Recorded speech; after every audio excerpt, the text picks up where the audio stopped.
Kaiser Margo, Executive Housekeeper. My responsibility is to supervise the entire housekeeping department.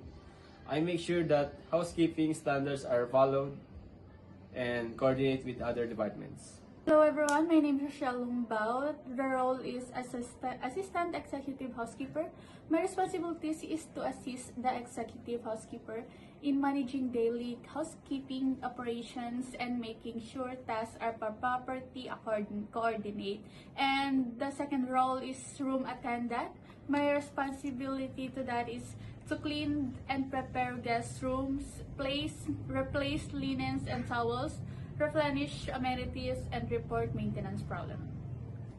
Hello guys, I'm Makard Sigilua. I'm Public Area Supervisor. My responsibility is to supervise the cleanliness of hotel public areas such as the lobby, hallways, elevators, and other common areas. Make final decisions, handles escalations.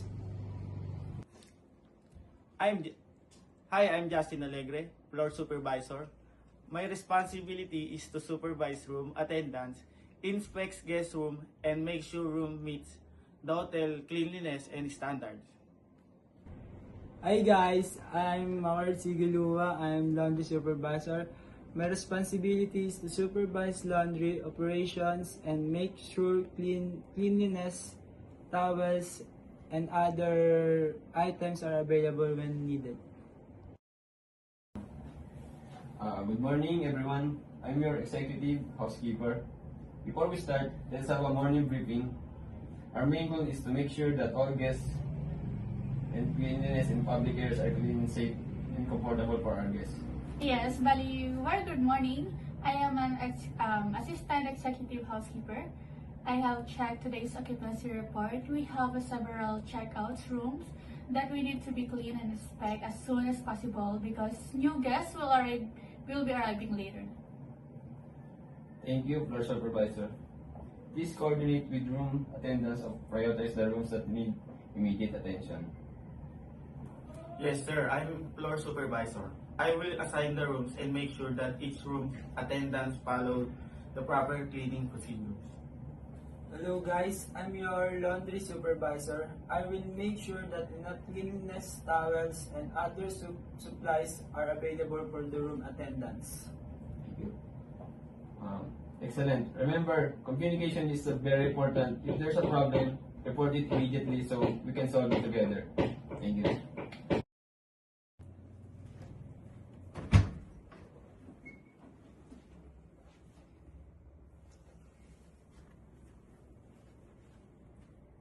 Hello, excuse me, Supervisor. I have found a problem in room 305. The bathroom faucet is leaking.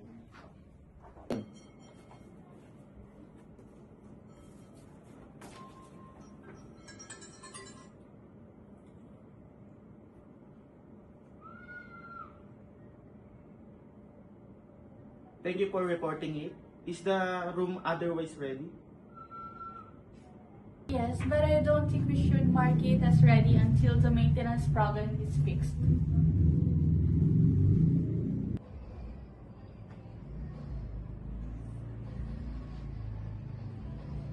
That's correct. I will report this to the appropriate department and inform the Assistant Executive Housekeeper. Okay, thank you for informing me. I will coordinate with maintenance and make sure the room is inspected again after the repair.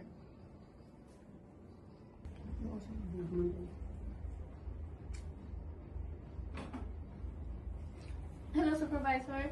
The leak in the faucet is already fixed. Okay, let me see first. Thank you. I will coordinate to Executive Housekeeper if it's okay to accommodate our guests on the room. Okay, sir. Hello, sir. I am Floor Supervisor.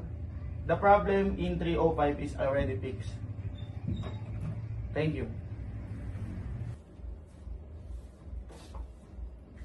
Hi, good day, everyone. Hello, sir. Good job. This shows proper communication between departments. It's important. We should never allow a room with problem to be released to our guests. Okay, thank you.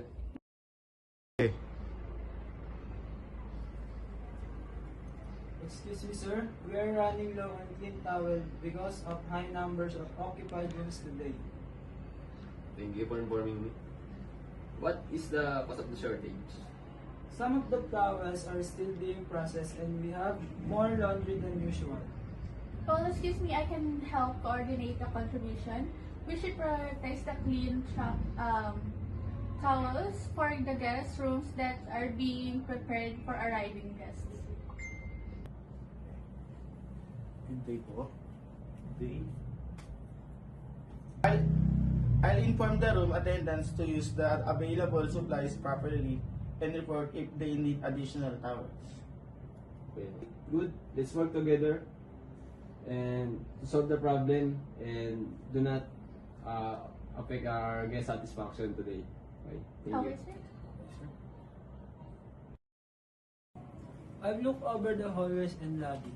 The lobby floor needs more cleaning due to the volume of visitors, but otherwise everything is clean. Okay.